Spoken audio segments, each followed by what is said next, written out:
നമസ്കാരം. മലയാളി വാർത്തയിലേക്ക് സ്വാഗതം. രാമക്ഷേത്രവും ഹിന്ദി ഭൂമിയിലെ മേധാവിത്വവും മുതലാക്കി ഹാട്രിക് വിജയം നേടാൻ പ്രധാനമന്ത്രി നരേന്ദ്രമോദിയും തോൽവികൾ പാഠമാക്കി കോൺഗ്രസിൻ്റെ നേതൃത്വത്തിൽ പ്രതിപക്ഷ ഇന്ത്യ മുന്നണിയും പോരാടുന്ന ലോക്സഭാ തെരഞ്ഞെടുപ്പിൻ്റെ ചൂടിലേക്ക് പുതുവർഷം കടന്നിരിക്കുകയാണ്. ക്ഷേമ പദ്ധതികളും സർക്കാർ നേട്ടങ്ങളും വികസിത സങ്കല്പ യാത്രയുമായി മോദിയുടെ നേതൃത്വത്തിൽ BJP പ്രചാരണം തുടങ്ങിക്കഴിഞ്ഞു. കൃത്യമായ രാഷ്ട്രീയ ലക്ഷ്യത്തോടെയാണ് രാമക്ഷേത്ര പ്രതിഷ്ഠ നടത്തുന്നത്. അത് കഴിഞ്ഞാൽ വൈകാതെ തെരഞ്ഞെടുപ്പ് പ്രഖ്യാപിക്കും. രാമക്ഷേത്രത്തെ ചൂടോടെ വോട്ടാക്കുകയാണ് ലക്ഷ്യം. അയോധ്യയിലടക്കം ഉത്തരേന്ത്യയിൽ വമ്പൻ വികസന പദ്ധതികളും നടപ്പാക്കുകയാണ്. ഹിന്ദുത്വവും വികസനവും സമന്വയിപ്പിച്ചുള്ള തന്ത്രമാണ് പയറ്റുന്നത്. 2047 വികസിത ഇന്ത്യ എന്ന മോദിയുടെ ഗ്യാരണ്ടിയാണ് മുദ്രാവാക്യം. അതിന് BJPയുടെ സുസ്ഥിര സർക്കാർ അനിവാര്യമെന്നാവും പ്രചാരണം. 2019 37% വോട്ടോടെ 303 സീറ്റ് ഒറ്റയ്ക്ക് നേടിയ BJP ഇക്കുറി 50% വോട്ടും ഉയർന്ന ഭൂരിപക്ഷവുമാണ് ലക്ഷ്യമിടുന്നത്.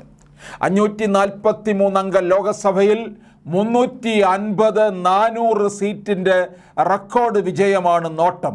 3 സംസ്ഥാനങ്ങളിൽ പുതുമുഖങ്ങളെ മുഖ്യമന്ത്രിമാരാക്കിയതുപോലെ ലോക്സഭാ സ്ഥാനാർത്ഥികളായി പുതിയ മുഖങ്ങളെ BJP അവതരിപ്പിച്ചേക്കും. ഇന്ത്യ കരുത്താക്കാൻ കോൺഗ്രസ് രാജസ്ഥാനും ഛത്തീസ്ഗഡും നഷ്ടമായെങ്കിലും ഹിമാചൽ, കർണാടക, തെലങ്കാന സംസ്ഥാനങ്ങളിൽ ഭരണം പിടിച്ചത് കോൺഗ്രസിനും ഇന്ത്യ മുന്നണിക്കും ചെറിയൊരാശ്വാസമാണ്.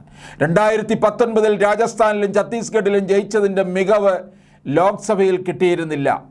ഇന്ത്യ സീറ്റ് ചർച്ചകൾ തുടങ്ങിയിട്ടില്ല. കേരളം, ബംഗാൾ തുടങ്ങിയ സ്ഥലങ്ങളിൽ പരസ്പരം മത്സരിക്കുന്ന ഘടകകക്ഷികൾ മറ്റിടങ്ങളിൽ ഒന്നിക്കുന്നതിനെ BJP കളിയാക്കുന്നു.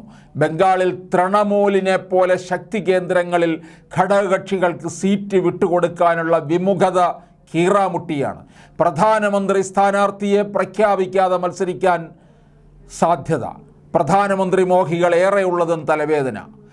രാഹുൽ ഗാന്ധി ജനുവരി 14 തുടങ്ങുന്ന ഇംഫാൽ മുംബൈ ഭാരത് ന്യായ യാത്ര കേന്ദ്ര നയങ്ങൾക്കെതിരെ പ്രചാരണമാക്കാനാണ് കോൺഗ്രസ് നീക്കം.